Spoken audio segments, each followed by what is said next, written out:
Hi, everyone, and welcome to another edition of Beyond the Headlines. We are continuing the conversation with Nicholas Lamar Soutter. Nick, I'm really concerned about your comfort today. Are those handcuffs too tight? We don't want you called away. We don't want you called away for breaking news. So yeah, well, it's an interesting one. I can remember, I think the very first time it happened, we were on a show. It was myself, Ansgar, Dr. Misha Griffin, and a few others. It wasn't our show. We were on somebody else's show. We were being interviewed. It was a big channel.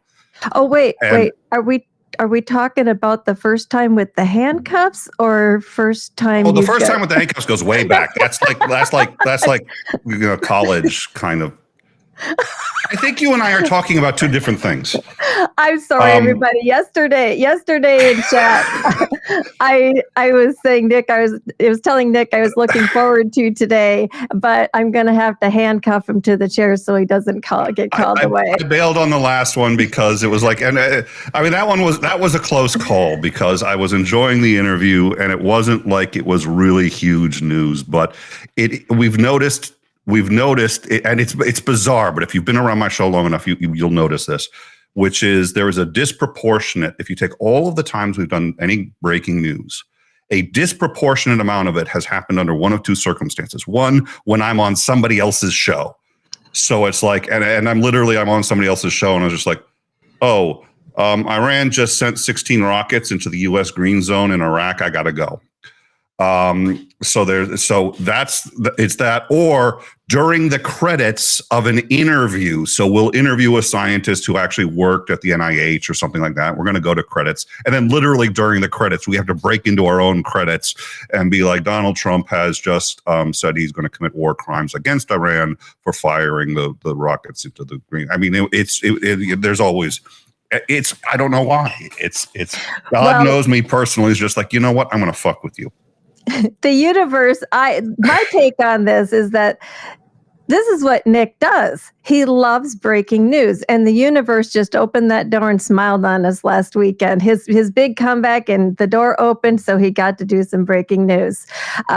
So anyway, I want to thank everybody for joining us today for the second part of our conversation with Nick. We did go over some of his achievements and his channel, the In Time channel, and I think Shayna or Dick is dropping the link in the chat. So please go sub to him. It's a really good channel. He has great interviews. I'm not sure if there's some people in our audience that do know him. There's some that don't. He does join us on Saturdays. If you were here yesterday for Ukraine update, he was amazing in his viewpoint, and he is friends with Commander McMillan as we are. So the family's all together again. I'm really happy. So today we're gonna cover a topic which came up because of what JD Vance said. Speaking of, wait, hold on. This is not happening. This is not happening. Hold on a second. Oh shit. Hold on. So I'm plugged right into our Discord and I get alerts. There's a channel there is something breaking. Breaking news. Let me just see what it is. Vice presidential candidate JD Vance severely injured in freak lazy boy accident. No, you know what? I think we're going to let that one go. we're going to let that one go. In fact, you know what? I don't think we want to cover that one. JD Vance and parts of his anatomy were critically injured when. Whoa! No, I don't need the pictures. No! Don't put the pictures do not put the pictures on the Discord. Oh, you put the pictures on the Jesus Christ. Ladies and gentlemen, please sub to our channel. Do not go to our Discord right now. I'm it's a public service announcement. Stay away from our Discord. We have a little cleaning up we have to do. So you're not going to run away this time? No, I'm sticking around. I'm sticking around. At least if I'm leaving, it's not because a lazy boy fell on JD Vance. That was about as predictable as that's likely to happen on any day that ends in Y. All right. Well, so we'll keep on. We'll keep on. I'm sorry. Titan Uranus just said, was it a one-night stand?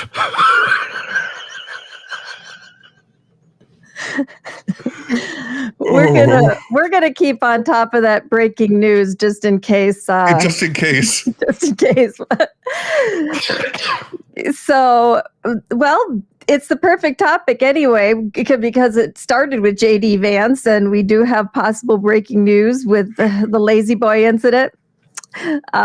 So, several of you yesterday in the chat were talking about, and also on Friday, we were talking about what JD Vance said about the future of the United States, and that people without children don't understand politics, and we don't have a stake in the future of America. And speaking about Kamala Harris, because her children are from her husband, and they are their blended family. And that didn't sit right with me, because I also don't have children. And I thought, what are you talking about? Because people who don't have kids, it doesn't mean we don't contribute in children's lives. I have done amazing things in kids' lives. I got a note from a grandmother the other day, and she said her grandchild that I tutored and got her reading skills up, she's now acing high school. And I discovered she needed glasses. We fixed that. So amazing things. I've also been a court-appointed advocate for children in the foster system in Las Vegas, Nevada. So that comment, it felt a little personal to me, but, he's not exactly a rocket scientist. But there's other people saying in the chat yesterday, like, yeah, I'm a cat lady too. He put that in there. He said we're just ladies without kids are just cat ladies, and that's not true. Even though I do have a cat. But that brings us to the next part of the topic, in that we have to talk about the future of the United States in politics, and how people have seen that future. And there's a theory out there called the generations theory. And if you remember, when I was on with Commander McMillan, or when Commander McMillan was on with me, he recommended this book. And what does it say? Generations. This came full circle for me yesterday, talking to Nick about topics. And he said, I actually did a show on this, and it's in the room. Dick or Shayna can drop that link. And I suggest that after we do this, Nick's laughing, I don't know. I'll get to it, but yeah, please continue. So he did an excellent interview with a professor about this exact topic. And this theory actually encompasses on how they came up with baby boomers, Gen X. It goes into the lifestyles and how that shapes politics and the future. And how we look at things. It goes into wars. And I looked at this too as a learning experience for me. And I said to Nick, I don't think our audience has ever had the opportunity to talk about this.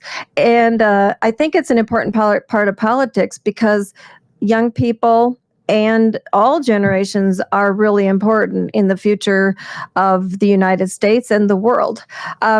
So Nick, what can you give our audience a little rundown about what generations theory is? I absolutely can. There's going to be some caveats, and because it's going to be me talking, what I'm going to do is I'm going to take what can be said in about 30 or 40 seconds, and I'm going to try to stretch that out to about half an hour. So the first thing I want to talk about actually is the JD Vance thing, and I can see why you take that personally.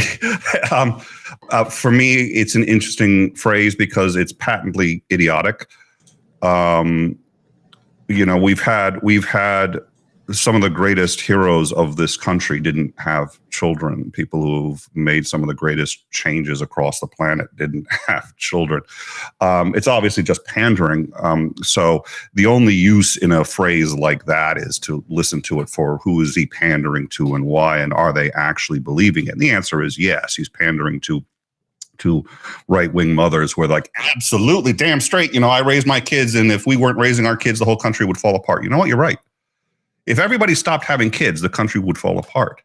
And if we stopped having scientists who are making titanium and who are making depleted uranium shells for tanks, that if we stopped having researchers, if we stopped sending people to the moon, if we stopped doing a whole fuck of things, this country would fall apart. So thank you very, very much for having kids and contributing to the coming generation. But you're not the only one. So, yeah, I can see why it's triggering. It shouldn't be. JD Vance is an idiot, and anyone who says something that fucking stupid about the most you can do is try to calculate how many people are actually listening and realizing that they're all just as dumb as he is. Anyways, that's one of the things I like about coming here. On my show, I have to have a semblance of professionalism, and here I can just drop the F-bomb about as much as I like, and that's a pretty bug. So having covered that, Commander McMillan and I are friends. We've never met in real life, but we talk on the phone reasonably frequently. We are friends in real life. We've known each other for a while, and I had him on for a show, and he was going to be a co-host on In Time. And we were having on a philosopher, and every time I tell him that, he goes, "Oh no!" It's just like, yeah, knowing you're going to have a philosopher doesn't ruin your day. You're either a philosopher or you don't know what they do. And I was just like, yeah, I'm sorry, but this was our only chance to get him. He was from a major university. We've had him on a couple of times, and it turned out he knew something about a theory that we wanted to get into. And I said, we're going to have him on, and he's just like, well, you know what? I'll just sit back and listen. That's okay. I'll be window dressing. I was like, okay. I'm sorry to put you in that position, but he was like, oh no, don't worry about it. So what are we going to talk about? I said, generations theory. He goes, I love that, and he's just like, I've read the book 6 times. I was like, you're fucking shitting me. Yeah, no, flip that book sideways. Let people see the spine of that book. And let them see the font of that book. There's another book too that you're going to be talking about, and I think there's a different book yet, but it's yes. Yeah. And it's in 1/100th of a point font. I actually think it's like 8-point font, but anyway, sorry to interrupt, Nick. Go ahead. So I figure I'm going to be interviewing this philosophy professor, and instead it's me going back and forth between the two of them going, well, the theory really says this, and this is how it goes. And I was just like, what the fuck? Like, I don't need to be in this show. So all of this to preface and say, what I was laughing at earlier, Titan is not a fan of generations theory. I became less of a fan during that show. He's got some legit criticism. Some of it I don't agree with. I am a fan of generations theory. I don't think it is as predictive as the huge supporters think it is, but I actually think it's very intuitive to think that something like this could and would happen and would in fact exist. A higher, we have, there's patterns everywhere in nature, period. And people will tell me, well, it can't be that there's patterns to human behavior and cycles through history. Human beings are too complex. You can't predict any individual, yada, yada, yada. Well, I can't predict the weather on any given day, 10, 15 days in advance, but I can predict the climate. And I can sit there and say, I know when summer, spring, and I can't tell you the exact day it's going to start. I mean, there is an exact, but you understand what I'm saying. I know when to plant, when to buy air conditioners and so on and so forth. And we've known that for a very, very long time. Very complex systems can still have cycles. And it seems to me, if there is such a thing as human psychology, which there is, and we only discovered that like 80 years ago, is there maybe a Jungian collective archetype of how we operate? Now, the slimmest, most kind of offensive, sexist version of this that I have ever seen, but that still encapsulates the idea in a very short way of sort of what generations theory is trying to say. You have good times. What happens in good times? That breeds lazy men who think they're entitled to everything, don't want to work. What does that cause? That causes bad times. Why? Because underproduction, nobody's been doing what they're supposed to do. What do bad times breed? Breeds strong men. Strong men because only the strong men are going to come out and say, I'm going to fix this and I'm going to do this. And it's going to instill values that have been lost because now we need them to survive. What's that going to cause? It's going to cause good times. What do you get? What does good times produce? Lazy men. And so you get this cycle. So the question is, I mean, I don't think that that's controversial in any meaningful way, at least the concept. And so the question is that cycle just sort of random? And it's like, it depends on how long the good times last. And that depends on factors that we don't know or whatever. Or is there really just sort of like every 80 years or so, these things? So I'm delighted to talk about generations theory with the following caveat, which is that Nick, can you bring back the backdrop of your study? That wasn't a backdrop. That was a real study. And since I am not living there anymore right now, I can't bring that back. that was real. I would get up there from, and anyone who's watched the show significantly would see me like a Starsky at one point had said, was talking about using a sextant in the war. I said, I don't know if I can show. I was like, I've got a sextant. And so I got up, opened up the bookcase. The glass in that was like 200 years old. I was very, and there's stories behind all of that. And there's stories behind everything in that backdrop. Got up and got it. Starsky was like, wow. And I look at Starsky's face. I'm like, what? He goes, I thought that was a backdrop. I was like, no, everything back there is real. Back here right now is, let's see, the sex swing. I shouldn't talk about that one. The handcuff holder, like the little hook for the handcuffs and the rope. I didn't say that, did I? Oh, sorry. Oh, no, my writing desk. So there's a writing desk there where I do all my writing for all the books I publish. There's, let's see. There's a weather station there so I can tell the weather across the globe and all sorts of really high-end intellectual things. Anyways, so the caveat is this. That I do like generations theory. I am not as big a proponent of it as Macmillan, who, by the way, has forgotten more about it than I will ever know. So if I say something and he says, well, Nick is wrong, he is correct. Period. End of discussion. I have some pretty good ideas about it. And to me, it does strike me intuitive, as does multiverse theory for reasons I've explained before when we get into. It makes a lot of sense to me. And so I am a supporter of it. So what does it say in general and how does it work?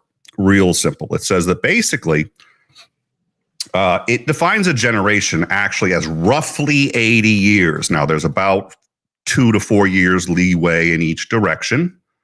And again, that's the same way as, we could define a season in specific, but the seasons sometimes start late or early. So there is some leeway, but for the most part, it's about 80 years.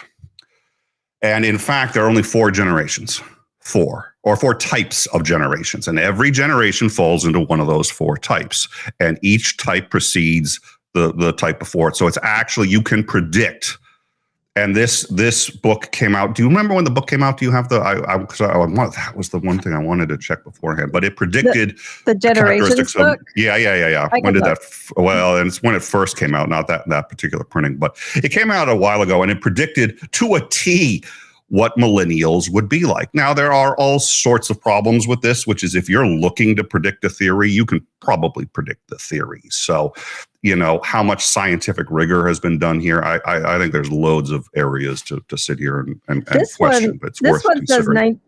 This one says 1991, and it does say, okay. This one says the first edition. It was, or the first printing, so.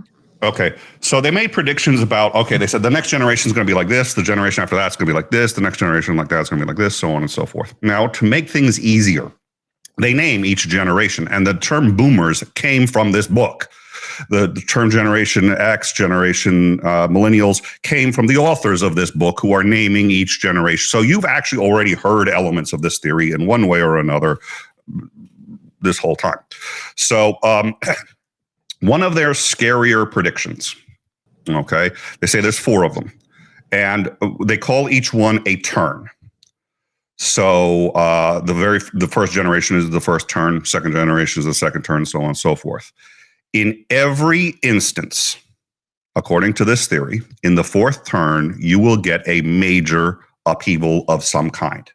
Usually a serious war, oftentimes a world war, and the previous 2 world wars, if you map out by this theory, both fell into the 4th turn, going by the 80-year generation mark. And they go back. I mean, they go back. They take American history, but they include as part of American history British history. So for obvious reasons, I shouldn't have to explain. So they go back and they just sort of take whether where that divergence was. And so, essentially what happens is, in the same way that I said good times breed lazy people who end up creating bad times, you end up with each generation sort of rebelling against many of the ideals of the previous, but keeping some of them. And so you end up with 4 generational archetypes, 4 turns. The 4th turn, there is always a huge upheaval, which resets everything, and we are back to turn 1. Would anyone like to guess what turn we're in right now? When did turn 4 start? Turn 4 started, according to generations theory, turn 4 started at about 2022. There is about an 8-year window, and they say that between 2022 and 2030, there should be a significant war of some kind, somewhere that affects either everybody or at a minimum America. Things that would include it would be, for example, a civil war in the United States, which some people say already exists. In fact, it's just a Cold War, a revolutionary war, or a world war. The world war would have to be of a sufficient size and yada, yada, yada to continue to meet this theory. This theory has other problems, by the way, which is, for example, like you can't test this theory. I mean, a scientific theory, which would actually be a hypothesis, you'd have to be able to test for it to be scientific. There's no way to test this. And if it's wrong, I've seen ways to kind of massage it where it's like, well, it wasn't really wrong. It was. So I think that people who are skeptical of it have a healthy skepticism. But there seems to be enough accuracy to it, and it seems to me that the idea of, again, Jungian's collective subconscious, that's really what we're talking about. There absolutely is a collective subconscious. Jung was absolutely right about it. He was no less right about it than Freud was when he said there was a subconscious. Nowadays, everybody's like, oh, that was my subconscious talking. We know the word subconscious. That word didn't exist before Freud. The concept didn't exist before Freud. So we've been around for a minimum of 100,000 years. And it was only in the last 80 or so that we figured out that there's a thing called the subconscious, which everybody now universally is just like, yeah, of course there is. So yeah, I'm sorry. What were we going to say? Just a quick interjection that we didn't talk about, but we should keep an eye on this. Well, actually, we did talk about the fact that we can't test this, because in order to test a theory, you have to have a model. You have to be able to put it into action. You have to be able to evaluate it, get results statistically, see if it was significant or not significant. I'm wondering if down the road, AI would be able to take this information about history and actually crunch it down a little bit. We don't need to talk about it, but I'm just thinking with AI, there's a lot of stuff that's possible with that. Maybe AI will say yes or no, or it will refine the whole idea as far as predicting what'll happen. So anyway, go on, Nick. That's a really good question. I more than AI, it would be quantum computing. And the reason is because the problem is, it's the same problem with the weather. Butterfly flaps its wings in Japan, and 6 months later, you get a hurricane in Texas. Hopefully in Texas. I'm sorry. I got a thing with Texas. Anyways, so until you get a computer that can calculate how and why that happened, and we know that happens, until you get a computer that can do all that math, we would not be able to create a simulation effective enough to do this. You'd have to have a multiverse where we could look at another universe that's identical, and that's not going to happen. So, all right. So let's talk about each of the turns. What presumably are their characteristics and why, and what to expect in them. Now, keep in mind too that for each turn exists at all times. So they're just in a different stage. So for example, they also define sort of 4 phases for each generation: youth, rising adulthood, midlife, and elderhood. So when one generation is in youth, the next generation that came in front of it is rising adulthood.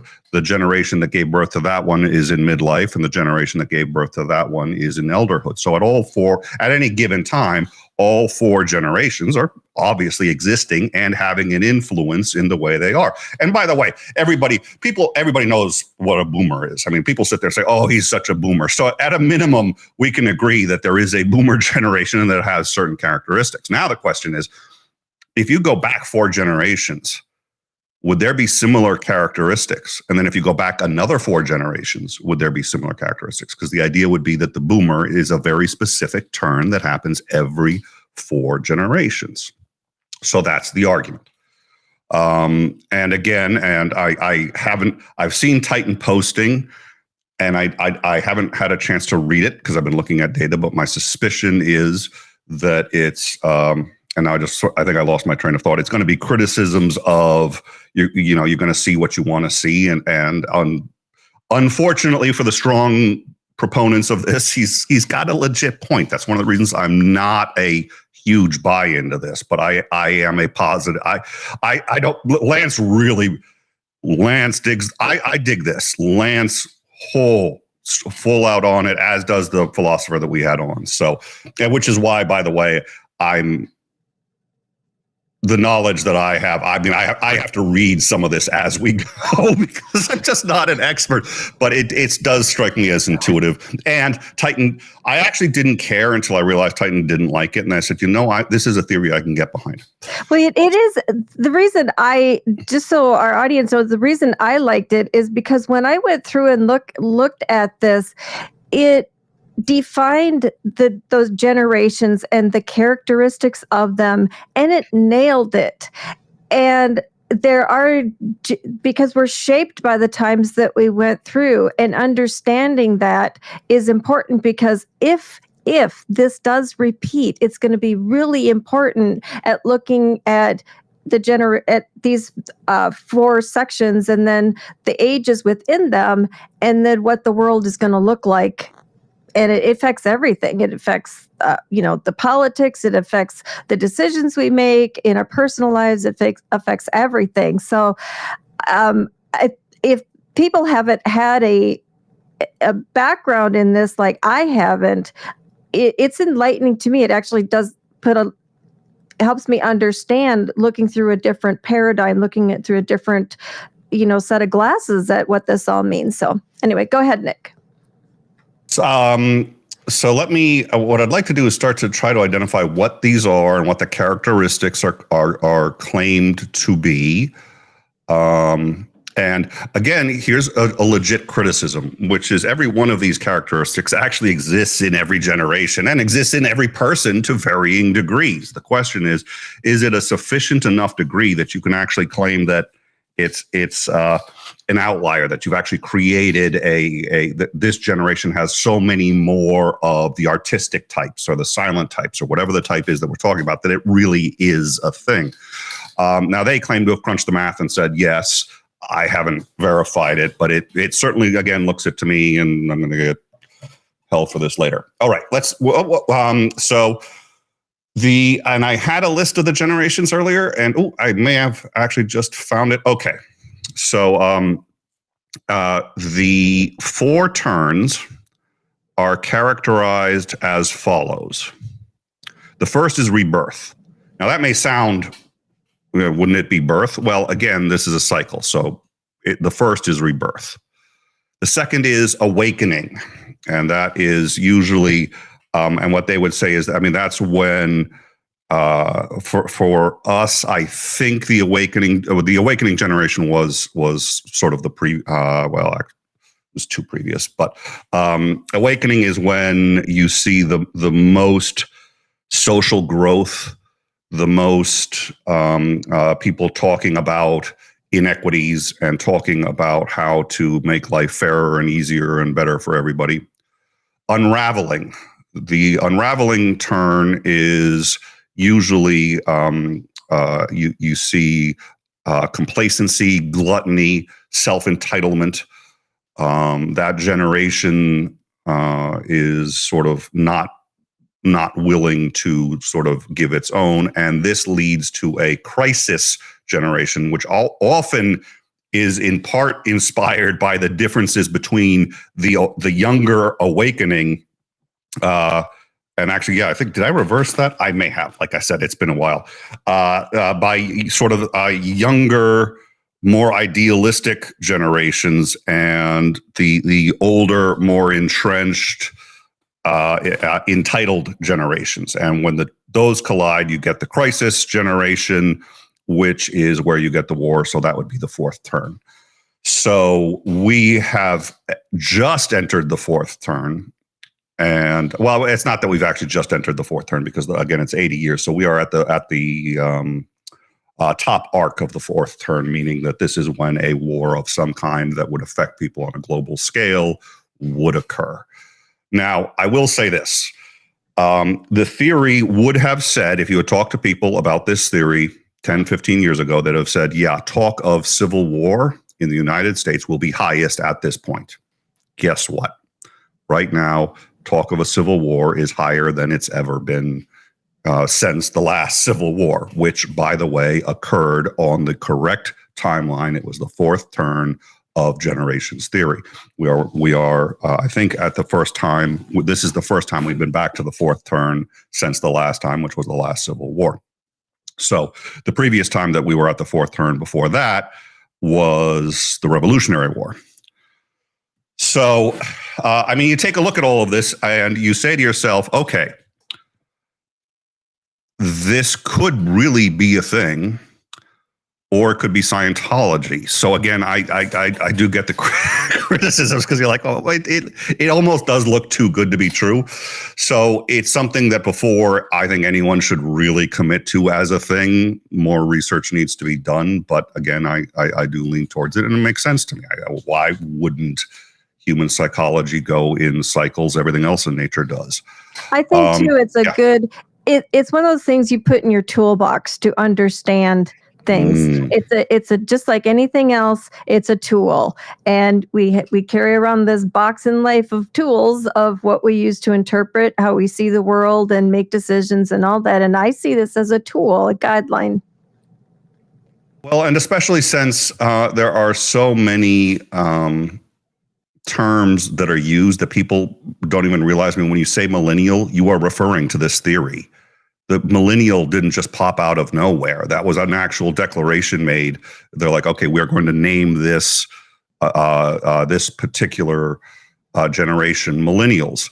And I had a list, and I'm trying to find it right now, of basically the last 20 generations. So here's one. So Generation Z, they are part of, and each generation, and I've seen different names, and I forget which ones are the ones used by the original authors, but Generation Z is part of the adaptive generation. The millennial generation is part of the civic generation. So every turn that would be, which turn is that? I don't even,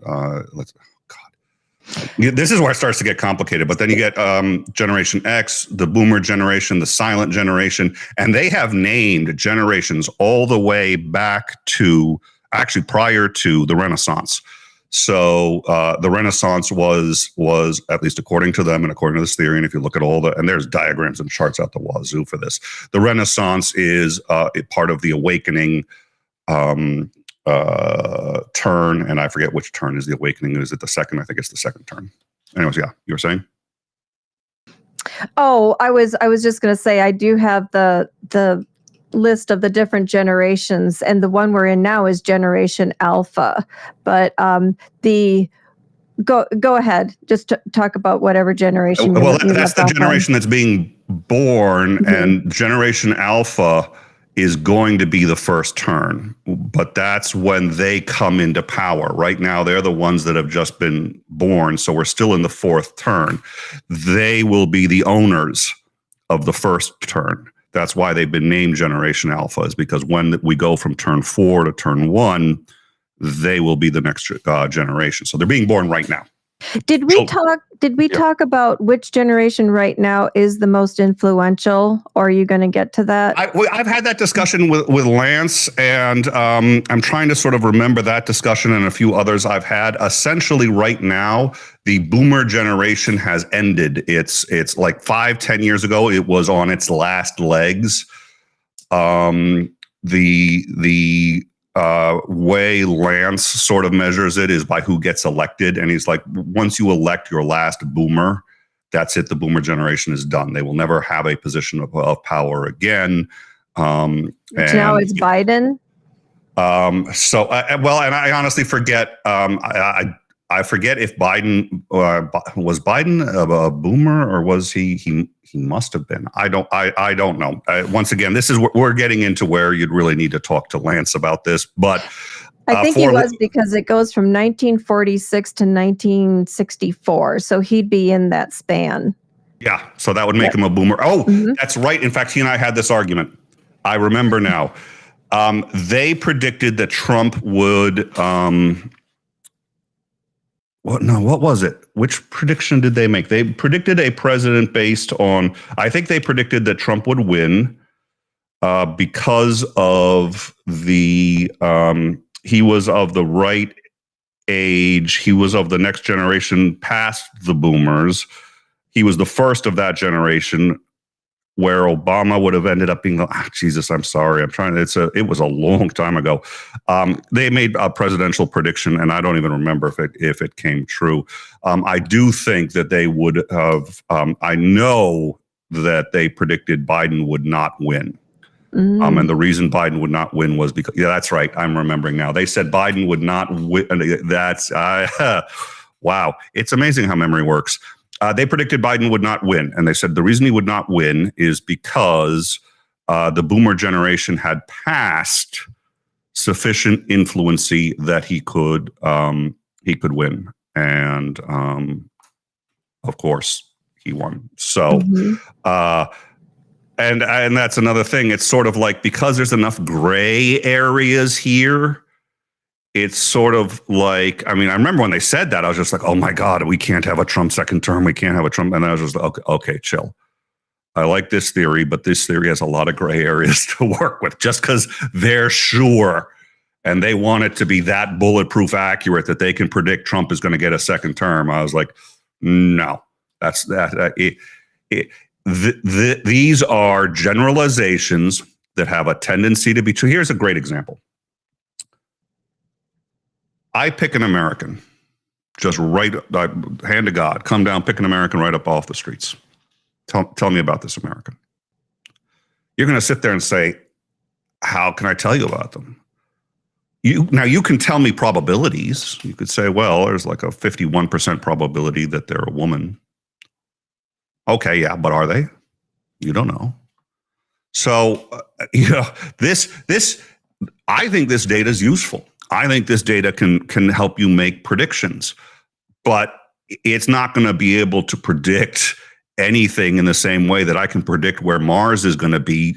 The last eclipse that we had, that Marjorie Taylor Greene said was proof from God that we've lost our way, that was predicted over 200 years ago, accurately to the second. Generations theory is never going to do that, ever. I still think it's a useful tool, and I still think it tends towards being correct. But certainly, I didn't sit there and say, "Oh, well, Trump's going to win," and see that, and Trump lost. So again, it's like you said, it's worth knowing, especially since we actually use terms from generations theory every day and don't even know it. So also, yes. we look at it as far as jobs. Every if anybody. We've all gone for jobs at different stages of our lives, and we all know that there's this sort of like Goldilocks age where you're more hireable than if you were young, without experience or older with a lot of experience, but you might be a little more tired out. And there's this golden age in there, but you have to know the characteristics of that generation, like how they look at social issues with the internet. And look, I mean, when we grew up, there was no Facebook. And all of these generations are shaped by that. So the social issues, the technology, how they experience the world is different than how we experience the world, how they embrace the world. So I think looking at I like this theory because it does define characteristics of, when you were born and the world that you lived in. In fact, when you described baby boomers, one of our listeners in the audience said, yep, that describes baby boomers exactly. But we do use this, and we just don't know that this theory exists, and we are using it every day. And I think, again, as a tool, no matter where you are in life, it's going to help you understand people in the world a little bit better. That's kind of my very I think you hit the nail on the head. I'm going to add a little caveat to that. I think you just have to remember that, like any tool in your tool belt, it's one tool. They say when all you have is a hammer, every problem looks like a nail. It's just as possible that these could be rose-colored glasses. So, I see this and I say, yeah, this makes a lot of sense. But if you start to also try to force people into this and say, well, you're a baby boomer, so that means, it's like, it doesn't work that way. And so it's a tool. I think it's helpful. It looks to me like I've seen it make predictions that have appeared to have come true. So I've seen people make predictions that appear not to have, and there's always a reason. So, it's a tool. I think you got it. It's worth knowing.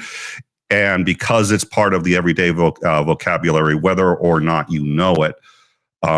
Now, for me, if I was serious enough about it, I'd do a deep dive into the data and say, what independent data, I'd look at the book and say, okay, they want to go all the way back to the Renaissance and say that there have been 4 turns, only 4 generations, really, 4 types of generations since the Renaissance. Go back and then go read every other history book I can. And what I do is what I'd probably do is pay $30,000 GoFundMe to what's his name? Oh my God! They gave him a GoFundMe to prove whether or not Jesus was real, and he came back and said there was a 1 in 3 that Jesus ever existed. What's his name? He's a PhD in ancient history. I can't believe I spaced his name. Somebody in the live chat will have it. Well, you're thinking of that. I'm going to play devil's advocate here a little bit.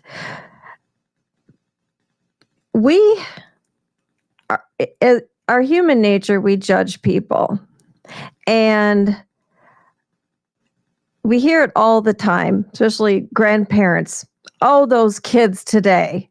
When I was a kid, sometimes I looked at my grandmother looking at me and, and she's like, your mother lets you dress like that. And it is so I think too, when we label generations, I almost wonder if we didn't lock ourselves into being too judgmental. We can use it as a tool, but the baby boomer generation, well, you're a younger person, you're too old, you'd never understand. And we use these terms, and I find too that it might be damaging a little bit to categorize people and then basically write them off. Oh, the baby boomers, they don't know anything. There's the generation, would it be the quiet quitters? That's like a new buzzword. And that's in one generation too. If I was that generation, I would not want to be pigeonholed as a generation of quiet quitters, because you wouldn't hire one of those, would you? So if you could just comment on how this could affect things negatively a little bit, and then we'll kind of go back to some other things. Absolutely. First of all, thank you, Liam. Liam is correct. It was Richard Carrier, Dr. Richard Carrier, who basically he will do. He used Bayesian analysis. That's correct. Dr. Carrier, and he had no interest in Jesus. He was just like, if you help me get my PhD in ancient history, I will study the topic of your choice. The topic was, did Jesus exist? And he came out with there was about a 1 in 3 that he did. So, and he worked his ass off for that and has written a number of books. I think his latest one was Jesus from Outer Space, which was a great argument that what the Bible is actually saying is that Jesus was an alien. It's an interesting, talk to him. Anyways, I'm gonna sort of half agree, half disagree. I think what you're talking about, we all do. I think the problem is that we do it. I don't think it has anything to do with generations theory. Generations theory would simply say that every single generation has a particular issue that they're concerned about, and that they would apply that kind of criticism to. So, I would imagine anyone who went through World War II would be very concerned about the patriotism of the younger generation. And so the younger generation would be, if you are elderly from the World War II generation, you're going to look at those being in the youth. So that would be, 1, 2, if I don't do a fence post error, that's 3, that is 3 generations down, those that are now going into their youth. And you would say, look at this, they don't have any willingness to sacrifice. That's what you'd be concerned about. Meanwhile, the next generation after you would say, well, they don't have any desire to engage politically and to try to change the world and make it a better place. Those are actually 2 different complaints. The next one after that might be they have absolutely no work ethic at all. They're content to just be silent and let the world happen around them. That's where the silent generation comes from, and so on and so forth. I remember once I had a teacher friend of mine who said that there was a high school student who was of age and had posted nudes of herself on some website. And, this teacher was just like, she just destroyed any chance of getting a job. And I nearly fell out of my chair laughing. And she's there like, why are you laughing? I was like, if she grew up in our time, she did. But the number of selfies that people are taking now and posting on the internet, I have little doubt in 10 years, everybody will have seen just about everybody naked, and everybody will be sitting there going, what's the big fucking deal? It'll be so common. There's a phone in every pocket, everywhere. It's not, to us, it's a big deal, but to the upcoming generation, nobody cares. Right. So, it's not unique and shocking anymore. Yeah. Now, the question isn't, are we going to criticize the previous generations? We're going to criticize the previous generations. The question is there a pattern to those criticisms? Is every 4th generation going to echo the same kind of moral and or ethical, and yes, there's a difference between the 2, criticisms that was echoed 4 generations, specifically 4 generations prior? And again, generations got a window, so there is wiggle room, but it still does have a definition. It's got about a 20-year window. So that's really the question. Is every single generation roughly echoing the values of 4 generations back?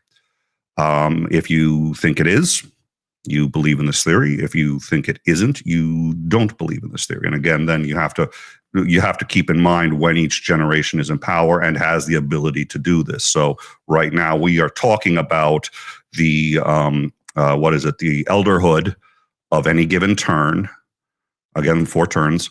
And this is why you have to distinguish between a turn and a generation. So the elderly of a turn, criticizing the youth of that turn. If you were to go every 4 generations, would the criticisms morally and ethically echo each other? If they do, that would tend towards this theory is onto something. If they don't, this theory is complete BS, because that is a necessary component of this theory. So, and do the values of those growing up actually help create wars and stuff like that was World War II was created because after World War I, we decided to stick it to Germany. If we hadn't have done that, I don't think we'd have had World War II.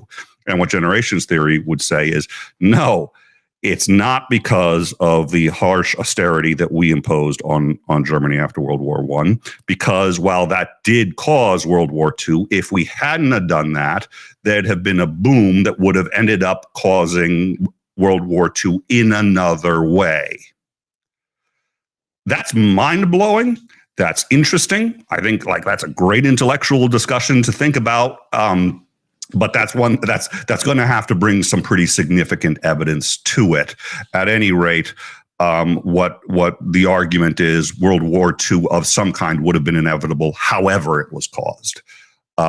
So the fact that it was caused really as a result of the oppression of Germany after World War I is immaterial. It's what you said. That's interesting stuff to think about. I think it's hard to demonstrate. That's why they have a book that thick, because I don't think they can prove it. I don't think they can prove it in a book that's this thick. So let me ask you something here.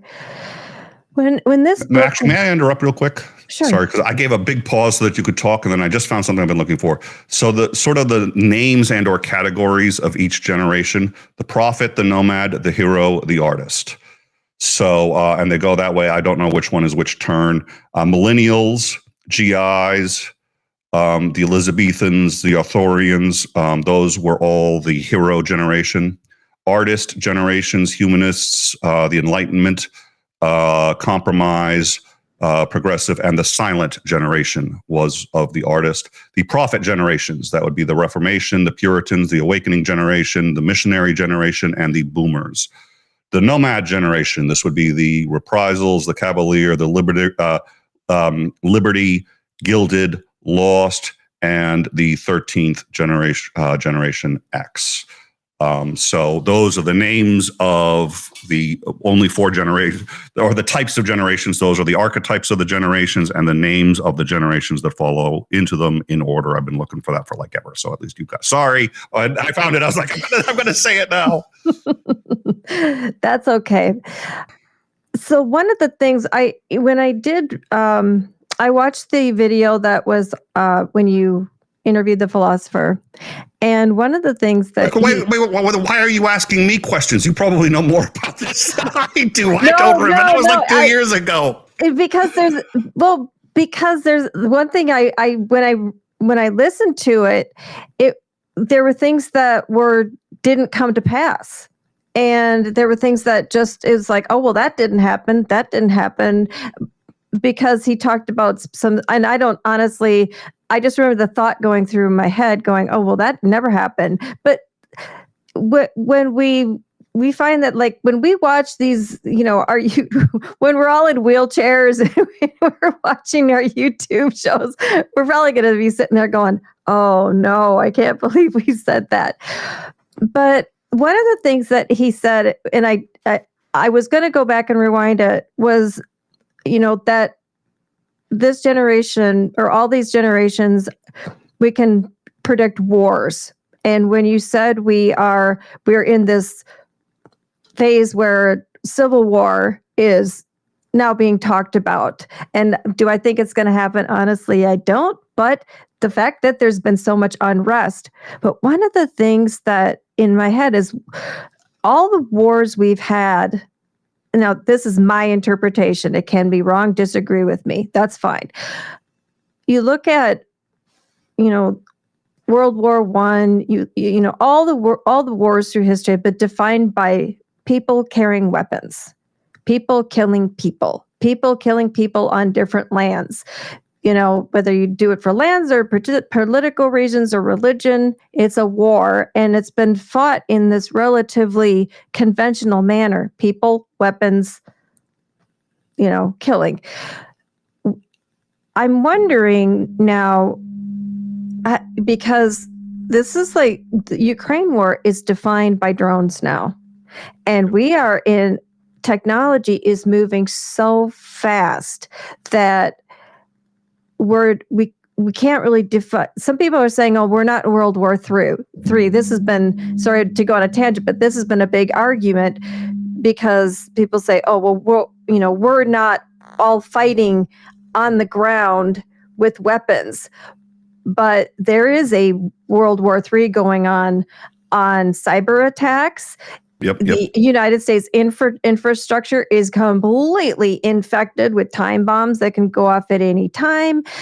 And I'm like, we are in World War III because any given moment, the satellites can go out, somebody can push a button, do something. And now, am I being a little bit dramatic with that? Yes, but we all know. So are we seeing the, bayonet type, we are in Ukraine is definitely happening, but there's a war that's happening that's on a whole nother level. And the generation that is being shaped by this, I can almost not even fathom what they're going to look like in 20 years.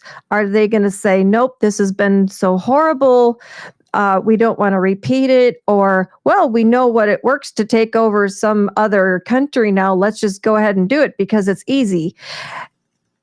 And is the generation's theory going to meld with that? Because all the values and everything are going to be completely different. And when I say values, it's more that it's been talked about, well, people aren't going to be fighting wars. Why would I go in when I can send a robot? Yeah. And that's a value in that human life is important. So what are we going to do? We're going to send in robots. We're sending in drones, which are essentially like robots. So I don't know, comment on that a little bit, Nick. You can disagree, agree, whatever you want to do. You don't need me on this show. You hit the nail on the head. I can go get a coffee. You hit the nail on the head in the first 30 seconds of what you were talking about. And there's a lot to unpack on what you said. But the biggest and most important thing is there's a very good argument for we are currently in World War III. We've been in World War III for a little while, and it has started with the Russian it didn't start with, but the peak at which you could point to it would be the Russian interference in the U.S. election, which I think almost irrefutably is in fact what gave it to Trump. It was close enough that the Russian interference could easily have swayed enough delegates in enough congressional districts where it was close enough to say that Hillary would have won if the Russians hadn't interfered. I would call that an act of war. So World War III has already begun. It's just been in cyberspace. Now, is that, I do believe, I will say, I will absolutely stand on that hill that Hillary would have won but for the Russian interference. Is that World War III? That's a good question, but that's the problem. Because it's a good question, you can take, and I know exactly what that guy, and probably you, because I think there was a question similar to this posed during if you ask that philosopher, he'd say, we've already been proven right. The reason we've already been proven right is because World War III started, but it's just electronic, so we haven't seen it yet. And first of all, this kind of talk scares me a little bit because it sounds like religious language, where it's sort of like, if you already believe God exists, then when the wind blows your flag just a little bit past the American flag, it blows the flag that has Jesus just a little bit more. They don't point out that it's because that's made of silk and the American flag is made of cloth. They say it's because the hand of God came down and it just proved God's existence. So, the scary thing about this is you can make it true just by thinking it's true. And that's the same thing with economic collapses. That's the same thing with wars. If you tell everybody there's going to be a war, if I can convince 10% of the American population that there will be a war. And keep in mind, wow, I should go decaf next time. Anyways, keep in mind, most people think that in the Civil War, like everybody was involved. No, there was only about 15% of the American population that wanted to secede from England. 15%, that's it. It's about 15% that takes to start a war. And so if I can convince 10 to 15% of Americans that there's about to be a civil war, that will cause a civil war. Not because one was coming, but because I said one was coming. So you've got multiple problems here. You've got one problem, which is, depending on how you define war, generations theory has just been proven right. Is their definition of war in that cyberspace way that you mentioned, is that accurate? Well, nobody knows. This is kind of new territory. So you could say it is and then say, hey, generations theory called it. Or you could say, no, it's not. In which case, generations theory got it wrong. So I'm very concerned about that kind of wiggle room that allows you to take a theory that you like and just say it's true because if I fiddle around enough with the gray areas, I can massage it into place. And then the other problem, which is that you can actually make it true just by believing in it hard enough. You can, and that's you can cause an economic crash just by getting enough people to lose confidence in the U.S. dollar. Doesn't matter whether the U.S. dollar is strong. What matters is, do people think the U.S. dollar is strong? So this is subject to all of those. That's why my suspicion is what you're going to find is there are elements of this that are absolutely true. But instead of this huge swath of a book that thick, what you're going to find is it's just small elements of it that and it'll build on it. But anyways, now I'm talking. I think I missed a question that you asked. So what I'm going to do is I'm going to ask you if there was another question that I missed or something from the live chat or something. That's okay. And one of the thoughts I had too was that this, to me, feels uniquely American, because there are cultures that have been you're born into religious wars and you live in religious war conflict there. And so knowing that I think this is pretty much uniquely, to our culture or Western culture. Do you see that this can be applied to other cultures besides American culture, or has That's it been? a really good question. I don't know what work has been done looking into that. I know that they did sort of make the assumption that they were going to start with essentially American European culture. And you can absolutely combine them if you go. It doesn't take going back very long to say and to argue that they're the same thread and culture. That might be a way to actually start to try to independently verify this. Okay, if we find a tribe in the Amazon that has never had any contact with anyone else, and they keep really good records, which is unlikely, and their records reflect this pattern, wow, that would be some very strong evidence for this theory. If those records reflected this pattern, I'd be sitting there going, I mean, that would blow everybody away. If it didn't reflect this pattern, but it did have a similar 4-year pattern, that would also suggest that this is true, but just of European cultures. And if it, again, you'd have to do, and you and I talked about this because you have a strong scientific background. It's like you have to apply the science to this. You have to realize, look, you have to be able to look at it independently. If you want it to be true, you'll find a way to make it true. If you say it's true, you can actually find a way to actually commit it to reality if you're not careful. So there are, you have to, and I've had, Lance and I have talked about this. Lance knows my views. He is fully on board with it. He knows I am a fan. I genuinely am. But I'm a fan because I think it's on to something, and I'm a fan of exploration. I'm not a fan as someone who says, let's worry about what's coming because generations theory says. I mean, I'll think about it. This is something worth thinking about and understanding. If anybody really lives their lives by it, I would say I don't think that is a defensible proposition. I don't think you and I haven't read the book. So this is you're talking to an ignoramus about it. I barely scratched the surface, but a thought went through my head is, I know something mind-blowing. What if you actually discovered that this could be crossover to primates? Somebody studied primates and it saw this in the animal kingdom and made this parallel. It would be a stretch, but I think it'd be funny. No, I'm going to it's not a stretch. I'm interrupt 1 second here. We did get a direct donation from Demetrius Ziganovas, $11.50 Canadian. It is greetings from Kaunas, Lithuania, Slava Ukraini, Heroyam Slava. Thank you.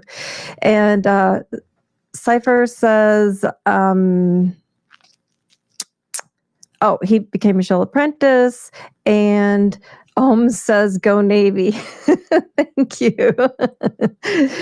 No insult to all our Army vets out there. Go Navy. Thank you so much for that member message. So going back, I think it would be really hilarious if this was, found in other species, but obviously it won't. Has been. Jane Goodall discovered.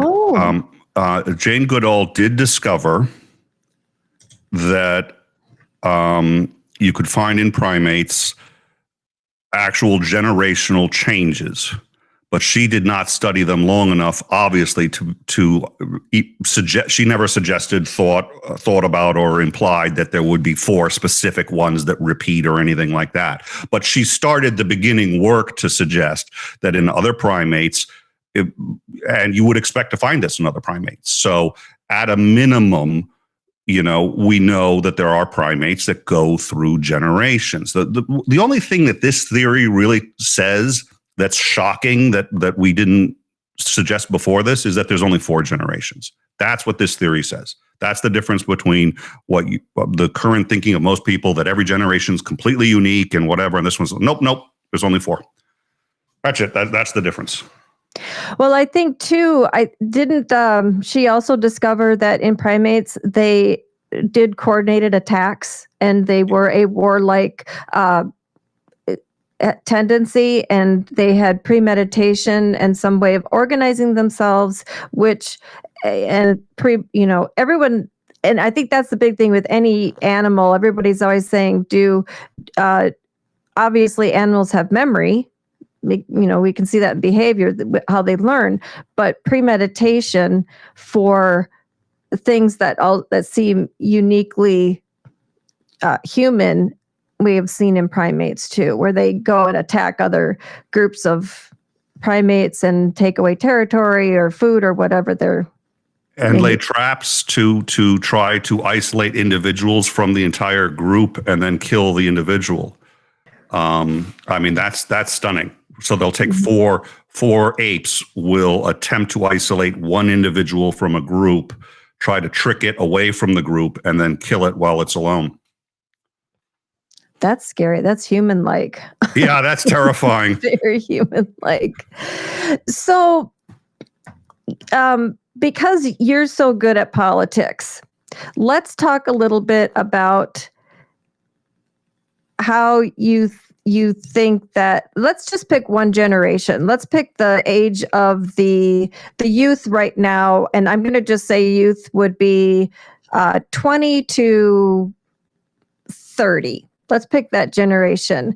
And how do you see them looking at politics these days? Do you have just observations or? Yeah, let me get the book. Hold on. Let me get the book and I'll tell you, I'm just going to read from the book and I'll tell you who they are. Honestly, I don't, as you know, as we mentioned, I've been down for a little while, so I haven't been keeping up with politics nearly as much as I should. I haven't seen much about this generation. What I've heard is that it is leaning right, which, by the way, actually generations theory would predict.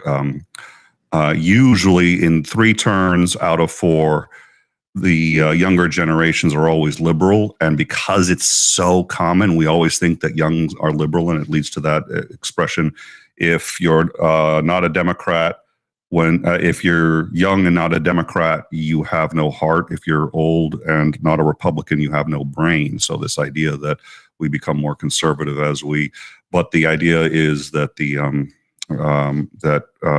turn that would be coming up right now is the only one in which the youth is actually conservative.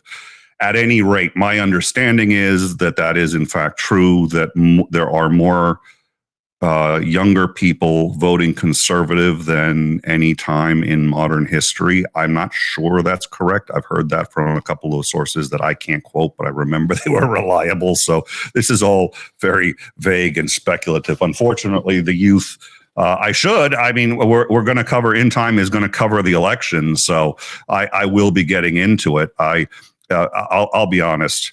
I was covering the Chinese plane that for the first time ever escorted a Russian bomber just off of Sarah Palin's front yard.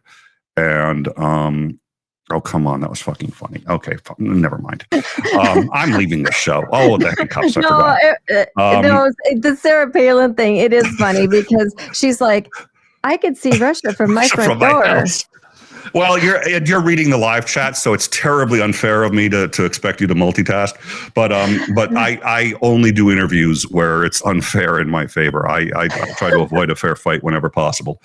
I was covering that, and then the JD Vance, lazy boy, don't let him, the IKEA locks the doors every time they see him kind of thing happened. And I was just sitting there going, I could learn more facts and study patterns in youth voting and what the difference is in the disparity between polling locations and accessibility, both for middle-aged and for younger voters. Or I could learn about JD Vance and sofa cushions. I'm not proud of this. But I did read up a little more on the JD Vance thing. One of the Noodle C made a comment. It says exit polls suggest Gen Z is hard left, and he says he hears the exact opposite. I haven't delved into it myself except for since Biden took himself out of the race and Kamala stepped up, that there is a general feeling of hope that good things are to come, especially with her being mixed race, her being a woman, but also that she's in a whole different generation and she does represent the values. And again, loose words, values and things that people think are important. And I've seen a lot of articles that people have checked out because they don't want to vote for Biden, they don't want to vote for Trump, so they're just going to check out of this election. And I think there's this renewed sense now that, wow, some good things could actually happen. And I also love that she has, children that are of an influential age. And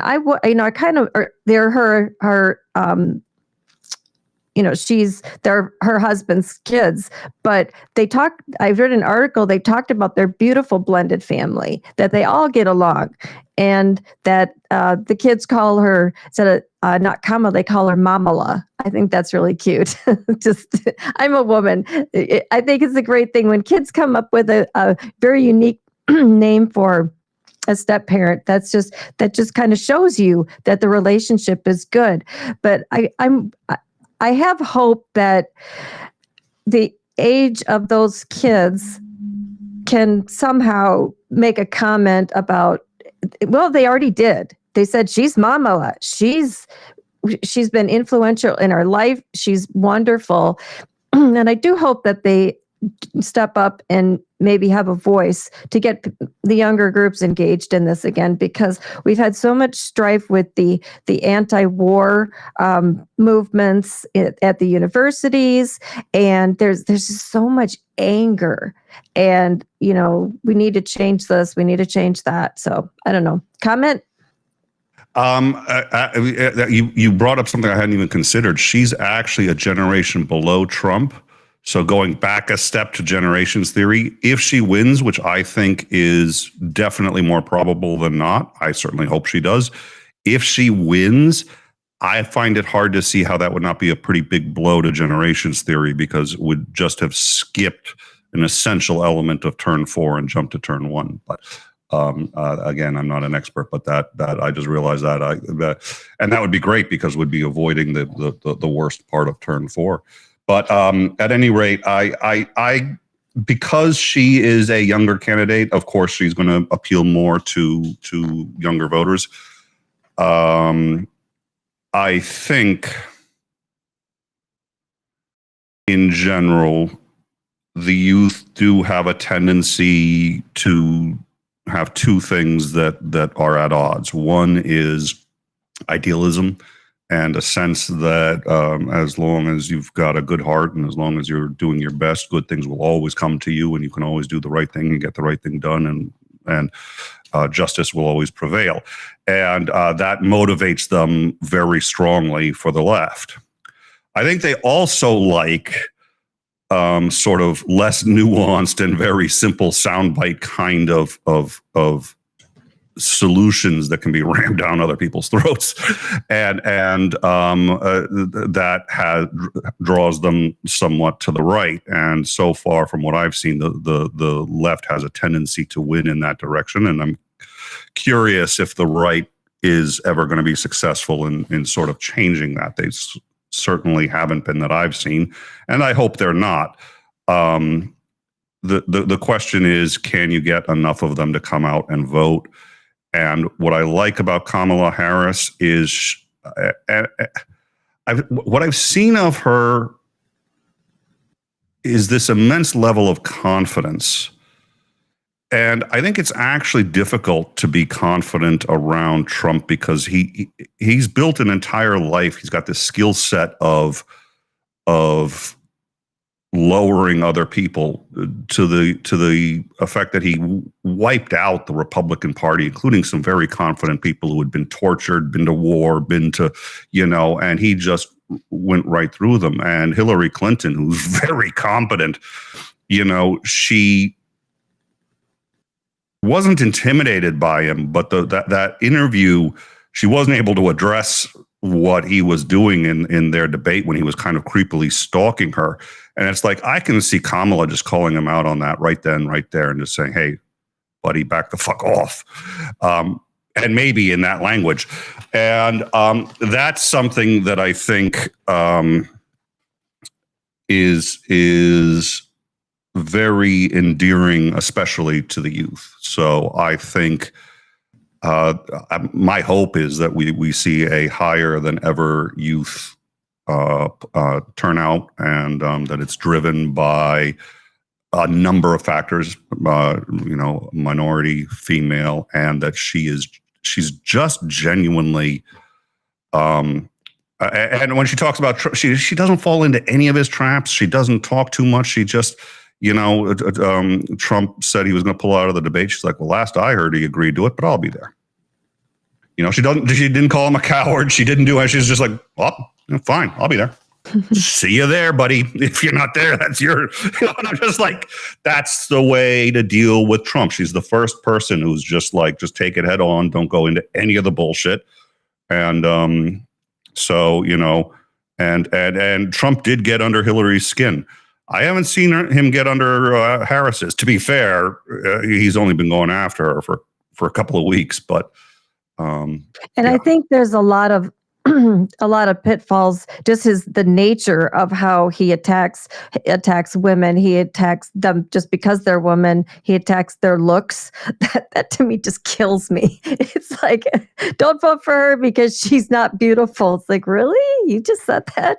But one of our listeners had a good comment in here. He says his wife is a school teacher, 12 to 15-year-olds, and they're repulsed by the right side, the Republicans, and I can see that too. That's good. Yeah. There, and I think too that my interaction with youth, they're very insightful about how they see the world, and education has changed enough so that, and with social media and them all this information coming at them, it can do bad things, but it also could do good things in that they have information put in front of them. So I think they probably are a lot more aware of the status of the world right now and the things that really matter. And, I hope that it's my hope because of all the damaging things I've seen social media do. It's my hope that it can be positive in that the information is getting to them, not just propaganda. And someone did mention propaganda's everywhere. And we already saw that come up with, they did the whole birth certificate thing with her like they did with Obama. That's was so ridiculous. It's like, but I think what's going to be interesting about her is who she picks as a VP. And that's going to, again, is it going to be someone in her generation, someone a little younger? I don't think it's going to be someone older, to be honest with you. I think that's going to kind of go against the whole age thing. So, but that'll be really interesting to see. There was somebody else that had a good comment in here too. There's people are mentioning we need our Bernie Sanders AOC. There's a lot of really, Jill Stein, there's a lot of really good people out there that could be a good match for Kamala. And I think that's great because we didn't, everyone's like, well, who's Trump going to pick? And who would actually step up? Because more people, I think, were just like, no, don't look at me. Don't look at me. And they even came ahead and said, nope, if you try, I'm not going to go in. And then we ended up with JD Vance, which I think is it's so great that he picked him because he's so awful.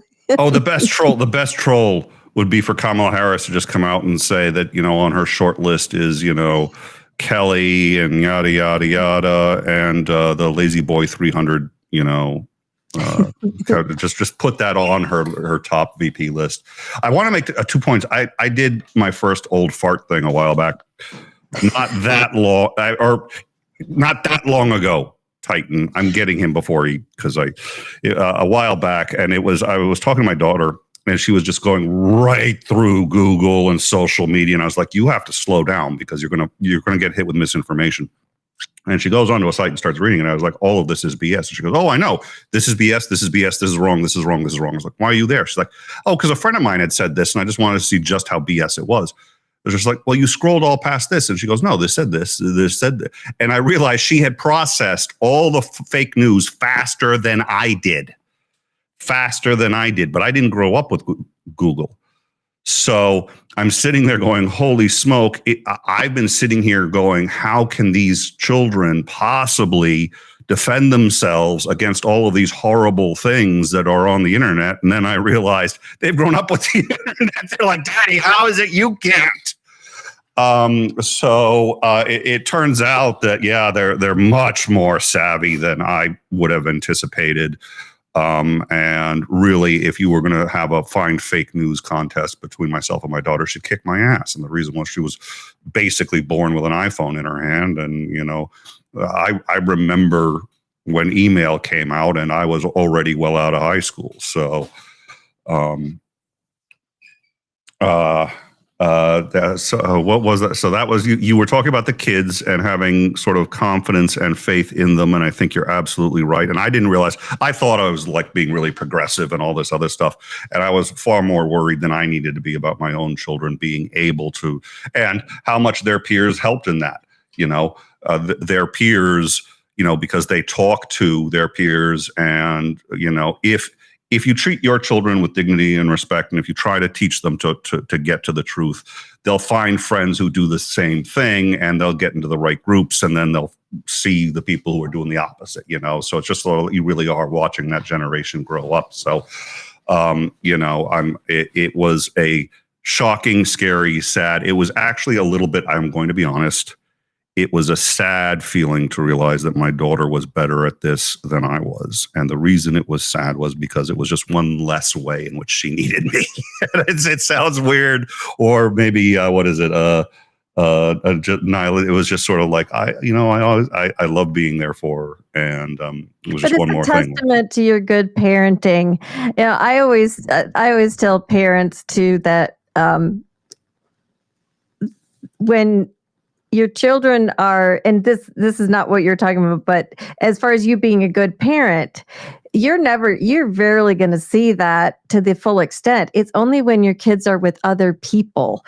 And it's like when teachers are like, "Oh, your child is so great in school," and they're like, "Really?" Because you're You're like, wait, what? You're just too close. But I always thought, I love the look on parents' face when I tell them the truth. It's like, yeah, your child is so well behaved. They're so polite. They said thank you, and it just really like I've been there. I've been there. They do want to, but again, they practice on strangers. They practice their good behavior on strangers and test it out. Hey, if I'm a good child, if I'm respectful, if I say thank you, if I'm polite, where does that get me? It's kind of like manipulation too. But no, I think other people see, and again, that's going back to, the people who don't have kids. I've often seen that I can bring out things in kids that the parents can't bring out because you're too close. You're worried about, whether they're wearing clean underwear and their shoes fit and stuff like that. And I'm like, that's not my deal. I'm looking way past that. So anyway, I'll be honest with you, just as a personal note, I've been with all the Ukraine streams that we do and being so involved with the war, and I literally had fear. I still do have it, not as much, about Trump being elected and what this is going to mean for our society, because I do know some of the horrible things that he has lined up. But for the first time after, when Kamala stepped up, it's like I woke up and some of that dread was gone. There's like a little hope there. I'm like, hey, what's this? Hope? This is an odd feeling because it was more just like, okay, let's try to be positive, don't worry so much. And I actually found I was hopeful about that this could be really huge on many, many levels. So, yeah. And I'm just going to stick with that because what choice do we have? I'm laughing because I'm sitting there going, yeah, me too. I thought I was the only one. I just woke up and said, wait a minute. Getting out of bed, I feel 15 pounds lighter. Yeah, chuck the medicine. We don't need that anymore. Yeah, and I will tell you this. I've told the story on occasion. We cover the news, and you try to do it professionally. You try to do it with a sense of humor too, because we're human beings, and I don't want to be too. But I remember as we were realizing that Hillary Clinton was going to lose and Donald Trump was going to win, and my wife had already gone to sleep, and my kids were asleep, and they know what Daddy does, and they're very proud, and they sometimes come in and say, "Tell us what's going on." They knock on the door, and I was just like, for me, the biggest fear is that they're going to open the door and come in, and I was just like, okay, now I got to call YouTube and say there's a child in the video, because that changes everything. As you know, it's just like rules, laws. So I was like, no, you cannot come in. Sorry, I love you, but stay away. But I remembered Trump won. Or we knew he was going to, and we really just were sitting there going, he's going to win. It hadn't even crossed my mind that was a possibility. And I had talked about it theoretically, but it hadn't crossed my mind, and I started to cry. And I don't cry very often, and possibly just because, men, you're not supposed to. I don't know. But I cried. And I cried because I knew I'd have to tell my wife. And I cried because I realized I did not live in the country I thought I lived in, because I knew we had our divisions, and I knew that we've treated people unfairly, and we've treated people on the right unfairly who have a legit reason to be pissed at the left. We just have, period. But I didn't think it was so bad that I lived in a country that could elect a man like that. And he has so many horrific things. I'm not even going to start to list them, because to list them is to, I went back, somebody did as an exercise, like the very first few things he was accused of, I had forgotten all of them. And I am there like, the things that he does now that you think he's horrific are just as bad as things he did 5 years ago that he's done so many so often. We don't, there's no the English language is insufficient. So it was tough to realize that we lived in a country that believed in that kind of bigotry, that kind of misogyny, that kind of reckless disregard for any other human being. And that I would have to tell my daughters that, yeah, that's the country we live in. I'm trying not to get too hopeful. Don't need disappointment, but I'm hopeful that Kamala's got this, and I think she may. Yeah, that was very well said. I have a unique perspective on when Trump was elected, just prior to and during the election. I was actually over in Russia at that time, and they were very interested on who was getting elected because they wanted Trump. And I'll be honest with you, I had my opinion on both sides was again just like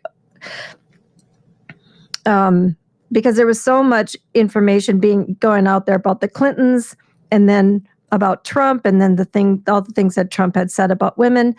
When I was asked, I was just like, because it was one of the things that everybody asked me, who do you want to be president? And I'm like, I don't really. And I honestly said that as a woman, honestly, I would have I want to see a woman president. Not just a woman because it's a woman. I want to see a good qualified woman in there because our country, we're kind of behind that. Look at prime minister. There's been a lot of women leaders, and it's one of those things. But I think it's a milestone that we just have to have, and I think Kamala is good. She just checks all the boxes as far as. She was one of the most, so I can't remember who said, maybe it was you who said it. She was one of the most vetted VPs in history. Yeah, I said something. Let me make two quick points, if that's all right. I don't want to cut off your because I've been like talking up a storm. This is what I said earlier. So for those of you who have never met me before, I was not kidding. I have plenty of ideas that can be expressed in 10 seconds. I just see no reason why I should take 10 seconds when I can do 5 minutes instead. Now, I love talking to you, Nick. It's just. Yeah, we could just. I wish you were in the living room. I could just get some coffee and we'll just like make it a 5 hour so thing. Awesome if we could just like come down for a visit. We'll hang. I'll show you around Boston. So I wanted to make a correction because you were talking about some of the things that Donald Trump had been accused of and all of these other things. And what's really important to realize is it's not just that he attacks like a woman's beauty or something like that. That's body shaming is its own issue. He used as a defense against committing sexual assault that the woman was not good looking enough to assault. That was his defense. I wish I could tell you I was making that up. I really do, because I wish that there weren't people like this and that they couldn't be elected. But that was his defense. I'm not joking. That's not hyperbole. And that's not the worst thing he said or done by a long shot. His defense was, I'm sorry, she's not good looking enough to assault. She's just not. So, so let's correct that one. And then, no, I was, here's where there's a misnomer. I think, first of all, if I was a woman, I would desperately want to see a woman for obvious reasons.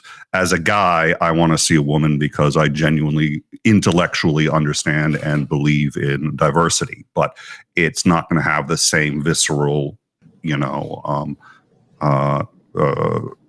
need in me for various obvious reasons. It's an intellectual understanding. Having said all that, I think the right has a point when they say we should go for the most qualified candidate, but I don't ever see anyone not saying that. It's just the problem is how many times is the qualified candidate there and you say no. Hillary Clinton has a lot of negatives, a lot. I have been following her, and that could sound very Trumpy or that could sound very newsy. I mean, in the news sense, for a very long time. And people who know me know I also used to be a political operative. I worked on the Obama campaign. I was the second district coordinator for the second congressional district for the Obama campaign in Connecticut. I also actually covered the fourth for a while. So I knew Hillary back then. That was unpleasant. But I will say this. She is probably one of the most competent, qualified, and vetted candidates in human history. Congressional Republicans spent 8 years trying to find a single crime they could get on her. And they failed. They had the whole weight of Congress and they couldn't do it. That somebody could come up to me and say she's crooked, she's evil, she's bad. First of all, she had emails. We've done a video on that, by the way. No, she never deleted a single email. She just didn't. If you really want to know what happened, In Time has a really nice short video, 10 minutes. She didn't. I'm not a fan of hers. There are many reasons I'm not a fan of hers. But I can divorce that from the fact we need a president who is competent, who's going to say maybe NATO's a good idea, a president who can work with other countries. We need a president who has all of these skills. And I was just like, I have never seen so many check boxes. Check as Hillary Clinton. And all of a sudden now it's not about competency. Yeah, okay, Republicans, I agree with you. Let's let the most competent, capable person into a job. We won't take sex into account. That is Hillary Clinton, period. End of discussion. Oh, Trump's in office now. I wonder why. End of rant. And I really am genuinely not a fan of her, but I can realize competence and, in fact, excellence. She, as Secretary of State, I'm sorry, she fucking killed it. She fucking killed it. You can dislike a person and recognize that their good qualities, what they're good at, and what they should be doing. Kamala Harris, a lot of people don't like. I've been told a lot of reasons why. I personally, so far, everything I've seen, I like about her, and she's absolutely qualified. But to correct you, she's not the most vetted or most qualified candidate in history, although she is quite qualified, especially because of her experience as a prosecutor, which is, I think, why she's not intimidated by Trump. It's like she's put away drug dealers who would literally kill her if they were in the same room with her. And she's done this repeatedly, and gang members and stuff like that. And she's looking at Trump going like, wait, people are intimidated by this guy? When she said, oh, yeah, I know that type, I was like, okay, she'll be good. She knows what she's doing. I love that statement. I love that statement. And you're right. When you look at how they've tried to take Hillary down, you're absolutely right. But in my mind, the problems with her were distractions, the media distractions, her husband, and then the fact that she didn't divorce him. And there's just so many distractions and chitter chatter about stuff that didn't matter, and not really looking at what did matter. I was thinking too, getting back to like the youth too, is that Kamala encompasses that whole thing where what do parents tell, or what do moms tell their little girls? What do dads tell their little girls? You can grow up and be anything. And what are we doing when we say, oh, no, well, a woman can't be president, she's not qualified, or we take Trump over her? That sends this the most giant message to our youth, too, that no, you can be anything you want, except a woman president. And I know that might sound really stupid to some people, but either we need to stop telling little girls that they can do anything in this world, or we need to show that they can. And I'm sure that she probably told her kids the same thing. You can be anything in this world you want to be. And I think she might be the one, and I hope she's the one to literally just say, yep, you can. And that's going to also give a lot of that's going to give these new generations coming up say, oh my God, yes, I can do this. And, call me disillusioned, but I really think it's about time that we put we put into actions what we tell kids. It sends a far worse message than that. It sends the message, you can be anything you want to be so long as we let you. Oh, yeah. No, yeah. That's the message. That's profound. Yep. And that's much worse. And I make this argument. So context is everything. I have different conversations. I speak somewhat differently to, as by the way, and we all do this, right? You speak to me differently than you speak to Dick, differently than you would speak to a boss, to an employee, to a stranger on the street, to your parents, to your children, so on and so forth. And when I'm talking to guys, other guys, especially ones who tend misogynistic, I sit there and say, you're an idiot. And not because, the right thing to do is women's lib or anything like that, but it's the best thing for fucking men. It's like, I got a question. Albert Einstein. How many Albert Einsteins do you think there have been in the world that didn't have the opportunity to become that? I guarantee you, at some point in history, there was a little black girl in Africa who was probably smarter than him, who didn't live past the age of 4. If she had all the opportunities everybody else had, if every woman, if every minority, if everybody had all the opportunities, I'd live to be 200 years old. Why? Because medicine would be so much more advanced than it is right now. I mean, we've gone from a life expectancy of 200 years ago, the life expectancy was 34. Now it's 86. Where would it be if 1,000 years ago somebody said, I've got an idea. How about we treat people solely based on their qualifications, end of discussion? Where would we be today? Any man who wants what's best for men wants equality for women. Period. End of discussion. And it is not a zero-sum game. When women suddenly are elevated, it doesn't take anything from me. It gives to me a shit ton. So if I'm greedy, I'm going to fight for women's rights. That's it. And that's what I tell misogynists. I don't, that's not my cornerstone view on the issue, but that's what I say when I'm arguing with people who are on the far right who say, well, women belong. You know where women belong? They belong where they earn, just like men. Hillary Clinton far past earned the presidency. Some of her losing it was her fault. I'm with her. Come on. She's a narcissist. She's an egomaniac. She needed a better slogan. She needed a few better things, but qualifications, the ability to, oh my God. I would love to be able to rank the Hillary Clinton presidency versus a Bill Clinton presidency that have been two wildly different presidencies. And I would like to really see if there'd be an objective way to see which one would be better. It would be very interesting because they're such different people. Oh, dear Lord. Mm-hmm. And that would be interesting because we would be, has there ever been a country that had a husband then a wife leader or a wife then a husband leader? Or would that be something that I don't know? I don't think there I don't know. I want to say it has happened.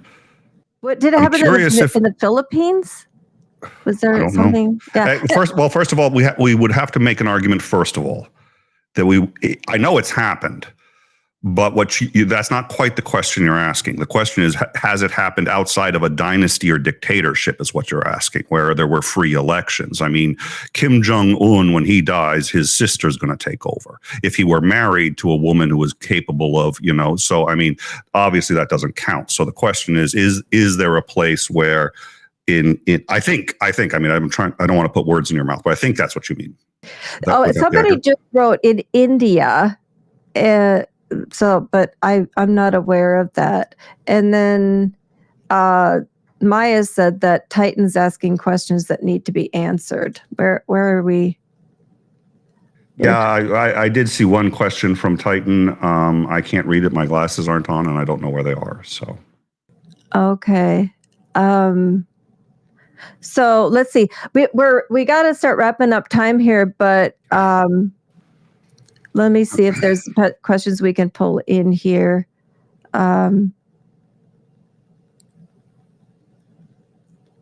So I think Titan's question was about the cost of something. I don't know. How much did that suit cost? Which suit? The suit you're wearing. How much did your suit cost? That's what Titan's question is. Shayna just put one up for me. I'm sorry, I lost that. What? You're cutting out. I think there's a problem with your sound again. You know, every time I come here, there's a problem with your sound. You guys really need to get that fixed.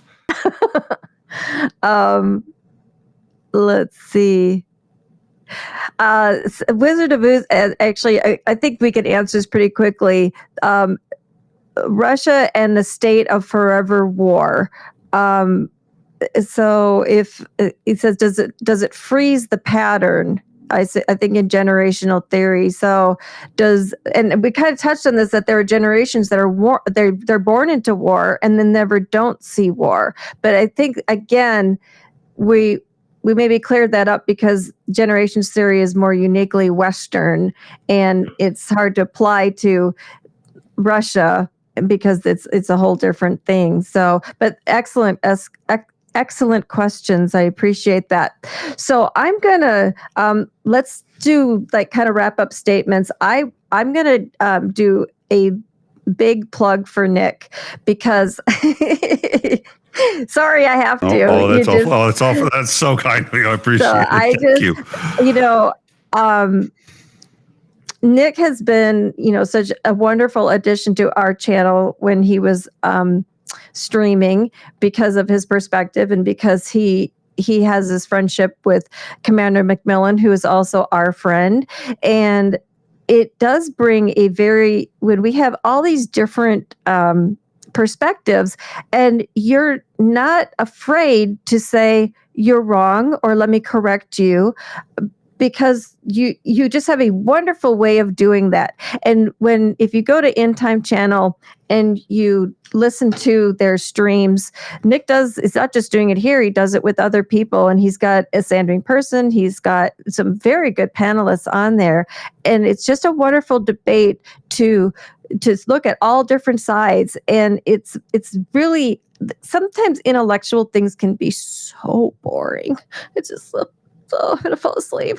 But your streams are always engaging, and I always learn something. And they say, if we don't get up every day and learn something, we might as well just die. but I think we can always learn about things that affect our world with politics and theories and everything. So I encourage everyone to check out Nick's channel. Make sure you turn on the alerts because he'll do several different things like the Shills do. We have several different types of shows. You've got the Downtime Hangout with Commander McMillan, where you just talk like guys, different topics. You've got the breaking news, which Nick has got a very good team of background people that are always searching for breaking news, and I've been a witness to how they look at this. You might have breaking news, but if you can't verify it, he's not going to come out, because if you can't verify it, it's going to turn into propaganda, and we don't want that. So Nick is wonderful at that. But then also the interviews that he does. He's an excellent interviewer. And so that's, and I shared something with Nick yesterday that, along with Ben Hodges, I have this thing for Russ Coulthard. He's an award-winning. He's published books. He's been on, I think, 60 Minutes Australia, and his new mission now is to get into the UAP topic. But that's a whole nother show. But anyway, I want to thank everyone for being here. I want to thank Shayna for being on the Shills account, Liam Wakefield for moderating, Maya Atkinson's with us today too. Thank you for your contributions. and Dick Dawson, who does everything in the background and supports us incredibly, and also my mentor. And thank you for your donations, your super chats. Please share the channel. We're almost at 10,000 subs now, and we're eking up there every day. We get a few more, but it's kind of a hard level to. The algorithm just says, no, you're going to have to work for this one. You're going to work a little more. It's like, I don't have more hours to work more. So, but please share us out on social media and tell everyone Nick's back. And he's a wonderful addition to our YouTube channel family. So and also to let everybody know, in the future, I have a wonderful woman, she's a doctor of psychology, and she's going to be talking about PTSD in the Ukrainian community. She's developing programs. She's actually an assistant professor at Northwestern College here in Iowa. She is affiliated as far as friendships and how they met each other with some of the other guests I've had on. And you might remember Dave Nonemacher, who did the Ray of Light project. He's still doing that. The guy that does his shipping also collects fire equipment and has done training in Ukraine with fire equipment, and they're lined up for a Sunday also. So we've got some really good Ukraine-oriented shows coming up for you guys. So share us out, get more people here. And let's beat that algorithm. Nick, I'm going to turn it over to you, and you can take us out with your last thoughts.